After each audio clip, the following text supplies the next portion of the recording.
ప్రపంచాన్ని మా నాన్న నాకు పరిచయం చేశాడు. ఇంత అందమైన ప్రపంచం నాది.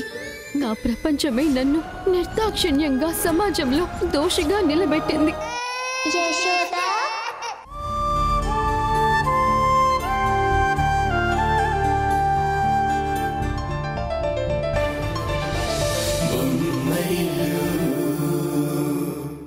అన్నయ్య ఆ ఇంటికి కదా వెళ్ళాడు, అంటే మళ్ళీ గొడవలవుతాయేమో. ఇప్పుడు ఆ టాపిక్ అవసరమా? మాట్లాడుకోవడానికి వేరే ఏం దొరకలేదా మీకు? అది కాదు నాన్న, అన్నయ్య ఏం చేయకుండానే అరెస్ట్ చేయించిందంటే ఏదో ఒక రోజున ఆ ఇంట్లో నుంచి ఆఫీస్లో నుంచి ఆ అన్నయ్యని శాశ్వతంగా దూరం చేస్తుందేమో అని. చేయని మనల్ని దూరం చేసుకున్న తర్వాత వాడు ఎవరికి దూరమైనా ఎలాంటి కష్టాలు అనుభవించినా మనకి అనవసరం. ఆ విషయం ఎన్నిసార్లు చెప్పినా మీకు మాత్రం అర్థం కావట్లేదు. నానా, సంజయ్ విషయంలో మనం చాలా పెద్ద తప్పు చేశాం. ఏంట్రా నువ్వు చెప్పేది? సావస దోషమా లేక రేణు నీ మనసుని మాటలను కూడా మార్చేసిందా? లేదు నాన్న, నేను సంజయ్ని సపోర్ట్ చేయడం లేదు. ఆ ఇంట్లో నుంచి మీరు మౌనంగా బయటికి రావడం తప్పు అంటున్నాను. అంటే ఏంట్రా నీ ఉద్దేశం? మోసం చేసి ఆస్తిని లాక్కున్నారని తెలిసి కూడా ఆ ఇంట్లోనే ఉంటూ ప్రతిరోజు గొడవ పెట్టుకోమంటావా? మనం గొడవ పెట్టుకోవడం కాదమ్మా, లీగల్గా ప్రొసీడ్ అవడం గురించి మాట్లాడుతున్నాను. మీకు తెలియకుండా మీ చేత ఆఫీసు ప్రాపర్టీ డాక్యుమెంట్స్ మీద సైన్ చేయించుకున్నారు. అలాంటి ఇల్లీగల్ యాక్టివిటీ మీద కేసు కూడా ఫైల్ చేయలేదు. ఇప్పటికైనా మనం లాయర్ని కన్సల్ట్ చేస్తే పోయిన ఆస్తి తిరిగి దక్కడమే కాదు, మేఘనకి కూడా బుద్ధి చెప్పిన వాళ్ళం అవుతాం. అయితే ఇప్పుడేమంటావురా? మేఘనకి బుద్ధి చెప్పడం కోసం మనం కోర్టు మెట్లెక్కాలా? ఒకసారి వద్దనుకుని వదిలేసుకున్న వాటి కోసం మన పరువుని బజార్కి ఇడ్చుకోవాలా? అంటే కొడుకు మీద కోపాన్ని చల్లార్చుకుని ఆ ఇంటికి వెళ్ళావు కదా, ఆస్తి గురించి కూడా నీ నిర్ణయం మారుంటుందేమో అని తరుణ్కి అనుమానం వచ్చినట్టుంది. అమ్మగా ఆత్మాభిమానం లేకపోయినా కిరణ్మయిగా నా అహం అలాగే ఉందండి. అది నా ప్రాణాలతో పోవాలే తప్ప పరిస్థితులకి మారదు. అది కాదమ్మా, ఆస్తి మీద సంజయ్కి ఎంత హక్కుందో నాకు కిరణ్కి కూడా అంతే హక్కుంది. నేను కిరణ్ కలిసి కేసు ఫైల్ చేస్తే మనకి ఖచ్చితంగా న్యాయం జరుగుతుందనిపిస్తుంది. జరగాల్సిన న్యాయం, చూడాల్సిన ద్రోహం అంతా ముగిసింది. కొత్తగా జీవితాన్ని స్టార్ట్ చేసిన తర్వాత కూడా గతాన్ని తలుచుకుంటూ పోరాటం నాకిష్టం లేదు. ఆ ఇంటి నుంచి బయటికి వచ్చినప్పుడే కోర్టులు కేసులు వద్దని చెప్పాను. ఇప్పుడు కూడా అదే చెప్తున్నాను. ఏ రోజైతే సంజయ్ ఈ ఇంటికొచ్చి తప్పైపోయిందని చెప్పి మా కాళ్ల మీద పడి క్షమించమని అడుగుతాడో ఆ రోజే నాలో నా మాటలో మార్పు వస్తుంది.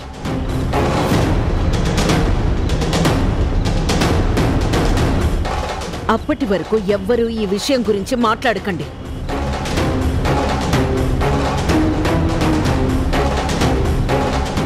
ఎవరూ మాట్లాడకపోతే ఏదో ఒకరోజు మేఘన మనకి థ్రెట్గా మారుతుంది కదా నాన్న. పరిస్థితి అంత దూరం వెళ్లకుండా మనమే జాగ్రత్త పడాలి. మనం కోర్టులో కేసు వేస్తే మినిస్టర్ శంకర్ ఇన్ఫ్లుయెన్స్ వల్ల మనకి టైము డబ్బు వేస్ట్ తప్ప ఏ ఫలితం ఉండదు.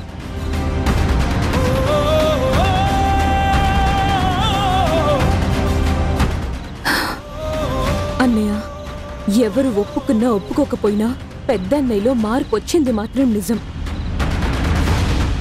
అమ్మ కోరుకున్న రోజు త్వరలోనే వస్తుందనిపిస్తుంది.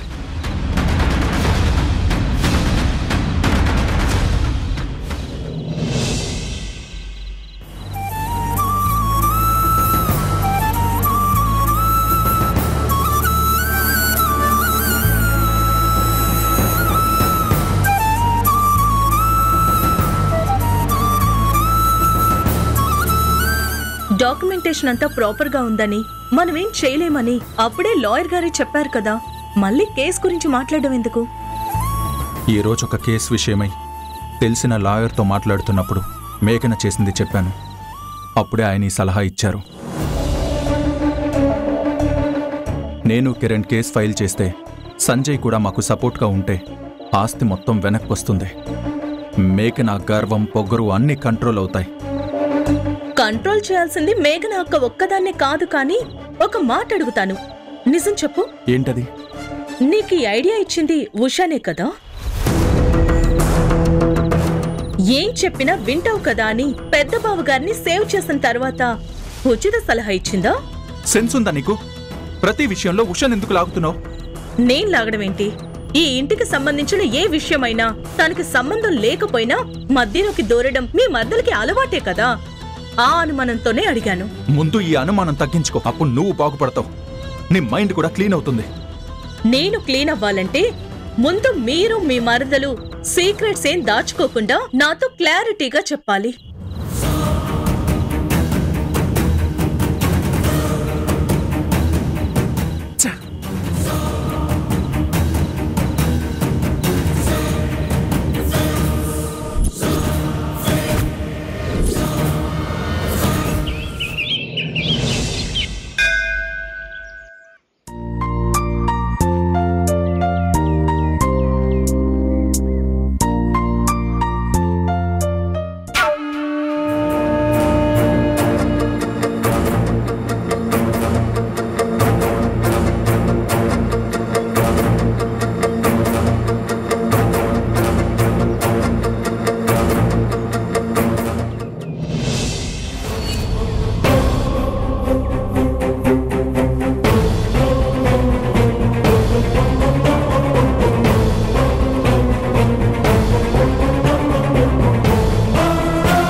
ఉషా, బాగున్నావా?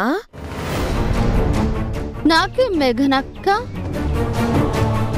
నేను చెడు కోరుకోను కాబట్టి ఎప్పుడు బాగానే ఉంటాను. నీకు మంచి అనిపించినంత మాత్రాన అందరికీ మంచిదైపోదు, అది తెలుసుకో. అందరి గురించి ఎందుకు కానీ నీకు నా వల్ల జరిగిన చెడేంటో చెప్పు. నీ సంఘ సేవ, సంబంధం లేని విషయాలను కూడా సోషల్ సర్వీస్ గా ఫీల్ అవ్వడం నాకు ఇరిటేషన్ తెప్పిస్తుంది. బంధాల విలువ తెలియని నువ్వు సంబంధాల గురించి మాట్లాడుతుంటే దయ్యాలు వేదాలు వల్లించినట్టుంది. నేను దయ్యవో కాదో తెలియదు, కానీ నువ్వు మాత్రం మెట్టినింటి పాలిట కామధేనువులా ఫీల్ అవుతున్నట్టున్నావు. పద్ధతి మార్చుకోకపోతే ప్రమాదం నీకే. ప్రమాదాలు నాకు కొత్త కాదు. ఎలాంటి సమస్యనైనా ఎదుర్కోవడం నాకు కష్టమూ కాదు. మాటలు బానే మాట్లాడుతున్నావు. ముందు నీ కాపురం చక్కగా ఉందో లేదో చూసుకో, అంతేకాని నా విషయంలో ఎందుకు జోక్యం చేసుకుంటున్నావు? నన్ను చంపాలనుకున్న సంజయ్ని శిక్ష నుండి తప్పించి గొప్ప మరదలుగా చరిత్రలో నిలిచిపోదామనుకున్నావా? ఏమన్నావు? బావగారు నిన్ను చంపాలనుకున్నారా? మీ ఆయన నిజంగా అంత దుర్మార్గుడైతే నువ్వు నా ముందు నిలబడేదానివే కాదు. ఈ రోజు నువ్వు ఊపిరి తీసుకుంటున్నది, సంపాదించిన ఆస్తిని అనుభవిస్తున్నది కేవలం కుట్రలు కుతంత్రాల వల్లే కాదు. అత్తయ్య గారి క్షమాపణ వల్ల, బావగారి మంచితనం వల్ల అని మర్చిపోకు. క్షమించేంత తప్పు నేను చేయలేదు. మంచితనం వల్ల బ్రతకాల్సిన గతి నాకు పట్టలేదు. నా భర్త, నా జీవితం, నా ఇష్టం. నచ్చనప్పుడు శిక్షిస్తాను, నచ్చితే రాజీ పడతాను. మధ్యలో నీకేంటి ప్రాబ్లం? చూడు, నేను కోడలిగా ఉన్న ఇంటికి నీ భర్త పెద్ద కొడుకు, నువ్వు పెద్ద కోడలివి. నువ్వు చేసే ప్రతి పని మన కుటుంబ గౌరవానికి, పరువుకి నష్టం కలిగిస్తున్నాయి కాబట్టే నేను ఇన్వాల్వ్ అయ్యాను. నీ వల్ల నా మెట్టినింటికి కష్టం వస్తే కళ్ళు మూసుకొని తప్పుకోను. అంతా నీ ఇష్టం వచ్చినట్టు చేస్తుంటే చూస్తూ ఊరుకోను.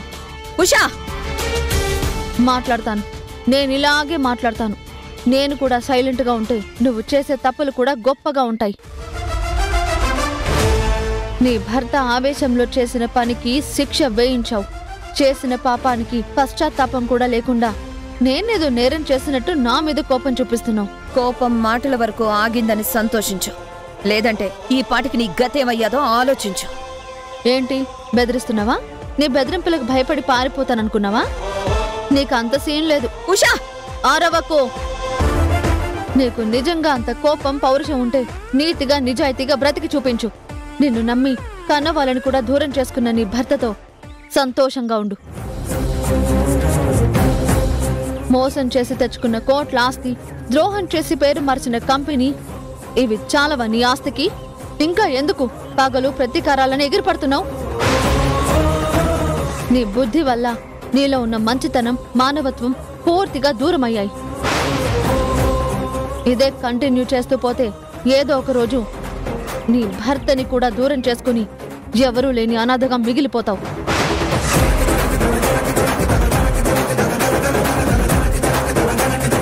మంచి కోడలిగా మర్యాదగా ఉండటం నీకెలాగో చేత కాలేదు. కనీసం ఒక భార్యగానైనా కామన్ సెన్స్తో ఆలోచించు.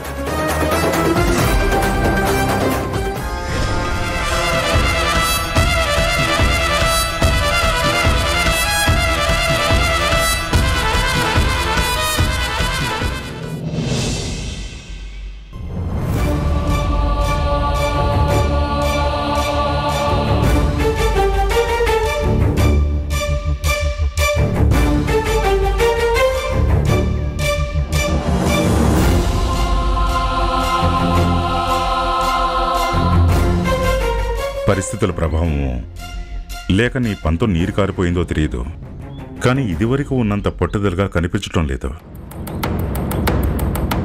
ఇల్లొదిలి వచ్చే ముందు మిమ్మల్ని మించి ఎదుగుతాను అని ఛాలెంజ్ చేసి ఇప్పటికీ ఆ ఇంట్లో వాళ్ళ గురించి ఆలోచిస్తుంటే ఎలా?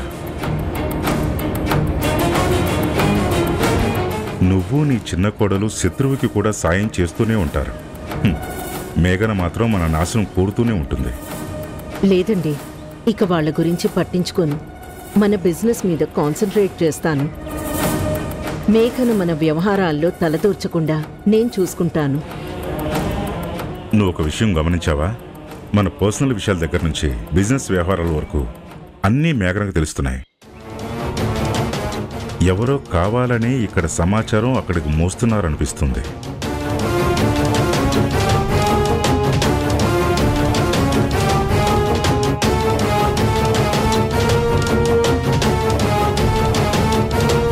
అత్తయ్య, మావయ్య. ఏమ్మా హారిక, మావయ్య, నువ్వేమంటావమ్మా? ఈ ఇంట్లో అలాంటి వాళ్ళు ఎవరుంటారు మావయ్య?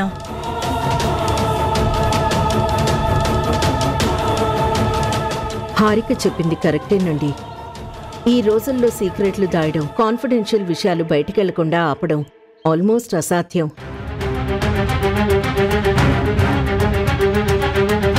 ఛాలెంజ్లో మనం ఎక్కడ గెలుస్తామో అని మేఘన మన ప్రతి మూమెంట్ని క్లోజ్గా అబ్జర్వ్ చేస్తోంది. ఇలాంటప్పుడే గెలిచి చూపించాలి. ఆ గెలుపు మేఘనకి చెంపపెట్టవ్వాలి. ఆస్తి అంతస్తు కన్నా ఆత్మస్థైర్యం, మనోధైర్యం గొప్పదని తెలియచేయాలి.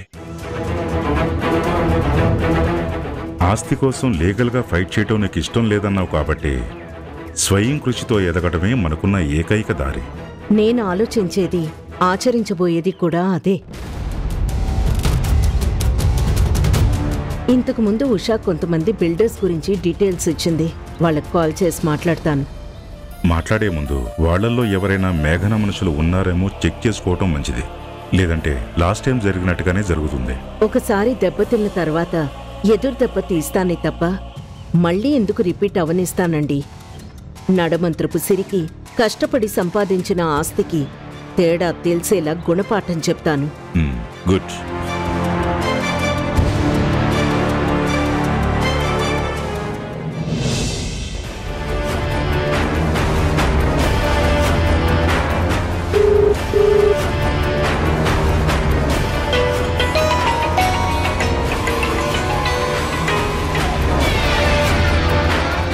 హాయ్ హారిక. అక్క, ఇక నుండి ఈ ఇంటికి సంబంధించిన ఏ విషయాలు నన్ను అడగొద్దు, నేను చెప్పను. ఏమైంది హారిక సడన్ గా? ప్రస్తుతానికి ఏం కాలేదు, కానీ నేను నీకు సీక్రెట్ ఏజెంట్ అన్న విషయం ఇంట్లో వాళ్ళకి తెలిస్తే ప్రాబ్లం అవుతుంది కదా అని. ఎందుకు తెలుస్తుంది, ఎలా తెలుస్తుంది? అలాంటి పరిస్థితి వస్తే నిన్నెలా సేవ్ చేయాలో, ఎస్కేప్ చేయించాలో నాకు బాగా తెలుసు. ఉషాలాగా నా స్వార్థం నేను చూసుకోను. దానికి నీకు పోలికెందుకులే అక్క. పోలిక్ కాదు, ఆ ఉషాన్ని తలుచుకుంటే కోపం కట్టలు తెంచుకుంటుంది. బావగారిని విడిపించిందనా? విడిపిస్తే విడిపించింది, కానీ అదేదో గొప్ప అచీవ్మెంట్లా, నేనేదో పెద్ద విలన్లా ఎంత ఓవర్గా బిహేవ్ చేస్తుందో తెలుసా? దానికదే ఉత్తమ భార్యగా, ఉత్తమ కోడలుగా ఫీల్ అయిపోతూ నాకే నీతులు చెప్తుంది. పైకి నీతులు చెప్పడం, వెనుక గోతులు తీయడం ఉషకి బాగా అలవాటక్క. ఇలాంటిది ఫ్యామిలీలో కాదు, పాలిటిక్స్ లో బాగా పనిచేస్తుంది. మీ డాడీకి చెప్పి పక్కన పెట్టుకోమని పోయావా? దాన్న అలాంటి పని చేస్తే నాన్నకి పొలిటికల్ కెరీరే లేకుండా పోతుంది. నిజమే, అది కూడా కరెక్టే అక్క. ఇంకేంటి విశేషాలు? విషయాలా? చెప్పడం మర్చిపోయాను. ఇంట్లో కొత్త డిస్కషన్ స్టార్ట్ అయింది. దేని గురించి? అదే ఆస్తి గురించి. ఆస్తి గురించా? అవునక్క, నైట్ తరుణ్తో మాట్లాడి వివరాలు తెలుసుకున్నాను. సంజయ్ బావగారు ఇద్దరు తమ్ముళ్లతో కలిస్తే నీ ఆస్తి మొత్తం వెనక్కి లాక్కోవచ్చని ఎవరో లాయర్ చెప్పారంట.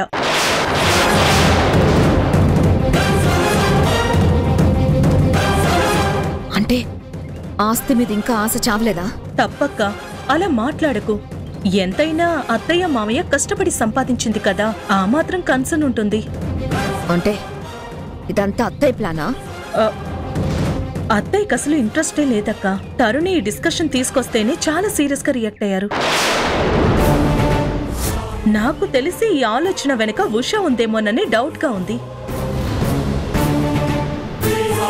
హారిక, వస్తున్నాను అత్తయ్య. అత్తయ్య పిలుస్తున్నారక్క, నేను తర్వాత కాల్ చేస్తాను.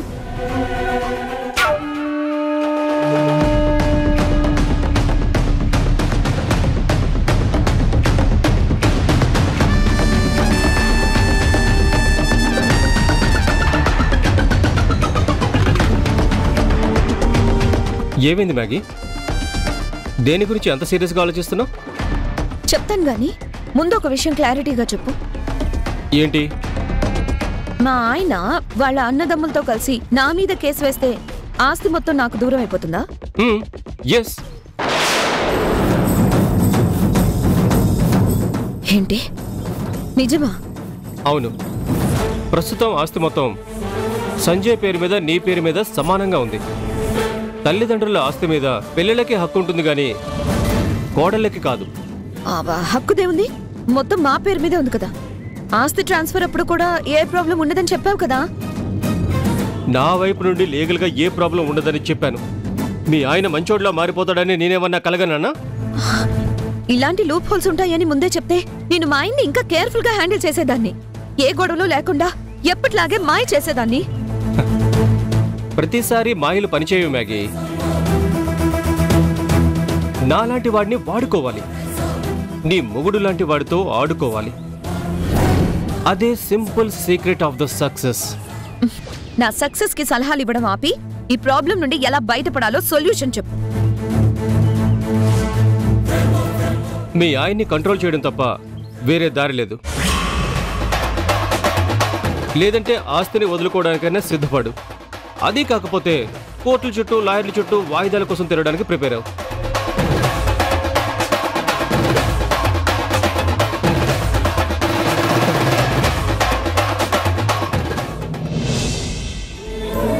ఈయనేంటి నిన్నటి నుంచి ఫోన్ చేయలేదు?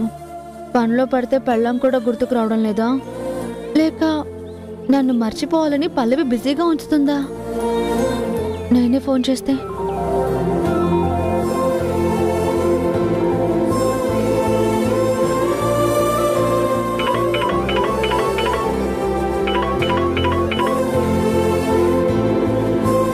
నేనే కాల్ చేద్దాం అనుకున్నాను, ఇంతలో నువ్వే చేసావు. మీ మనసులో మాట వినిపించిందండి, అందుకే చేశాను. సరే అయితే కాల్ కట్ చేయి, మనసులతో మాట్లాడుకుందాం. అవసరం లేదు, ఇప్పుడు ఫోన్లో మాట్లాడుకుందాం. అది కుదరినప్పుడు ప్రేమగా మనసు భాషలో మాట్లాడుకుందాం. ఏంటి అలా చూస్తున్నారు? నా మాట వినిపించిందా? వినిపించడం కాదు, కనిపిస్తుంది. నిన్నింత అందంగా చూస్తూ మాట్లాడాలనిపించడం లేదు. వెంటనే ఇంటికొచ్చి నీ ఒడిలో వాలిపోవాలనుంది. ఇంకెన్ని రోజులు షూటింగ్? మోస్ట్లీ ఈ రోజుతో అయిపోతుంది. అవునా? అంటే ఈరోజు ఇంటికి వచ్చేస్తారా? అదే అనుకుంటున్నాను. ఏవండి, మీకు ఒక గుడ్ న్యూస్ చెప్పాలి. సంజయ్కి బెయిల్ ఇప్పించిన సంగతే? ఓ, తెలిసిపోయిందా? అరెస్ట్ చేసిన తరుణ్ ఆ మాత్రం అప్డేట్ ఇవ్వడనుకున్నావా?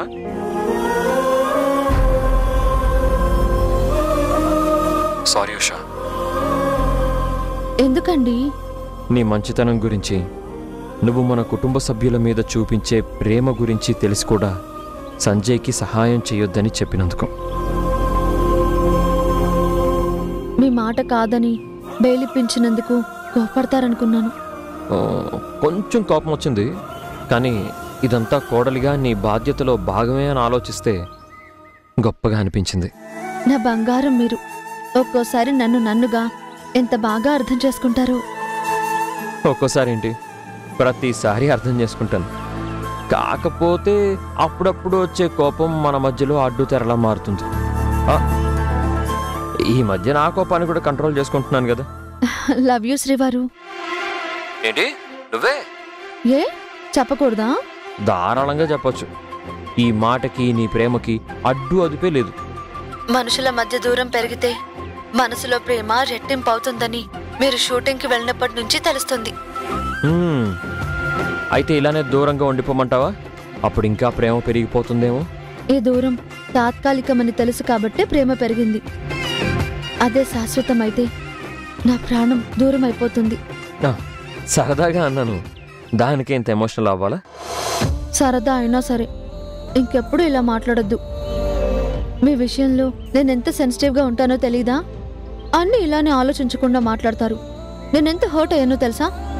ఇది ఇలా క్యూట్గా కోపంగా చూస్తూ మాట్లాడితే నాకు ఈ షూటింగ్ మీద కూడా ఇంట్రెస్ట్ పోతుంది.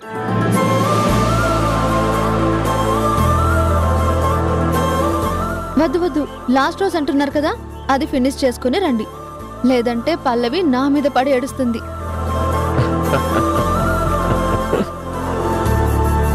Sir shot ready sir. వస్తాను. Okay sir. షార్ట్కి వెళ్తున్నాను, ఫ్రీ అయ్యాక కాల్ చేస్తాను. సరేనండి. Love you. Bye. Bye.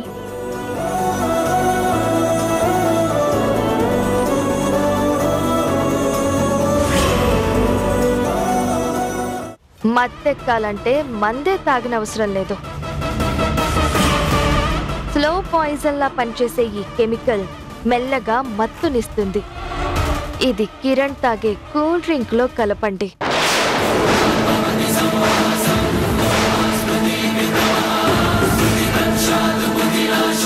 Usha,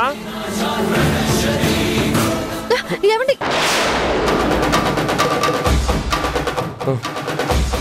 నిజం చెప్పండి, తాగొచ్చారా?